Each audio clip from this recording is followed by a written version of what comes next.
beaucoup d'acteurs se rendent compte que le système actuel est à bout de souffle et qu'il faut en changer. Et les droits des paysans, l'agroécologie, la souveraineté alimentaire sont les portes d'entrée pour réinventer un nouveau système.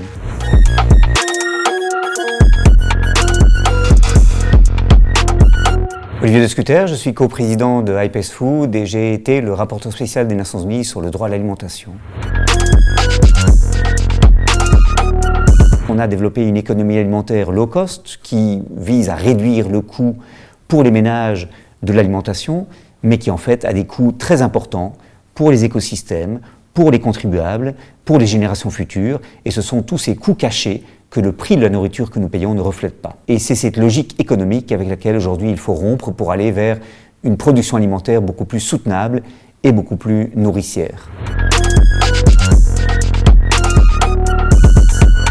La société civile peut aider non seulement en développement à une échelle plus ou moins grande des expériences permettant de préparer la transition agroécologique et de montrer qu'elle est viable, mais aussi en faisant pression sur le politique. Il est extrêmement important que les politiques agricoles en particulier, et notamment l'utilisation des subventions agricoles, encouragent la transition vers l'agroécologie. Et ceci, les organisations de la société civile peuvent l'encourager.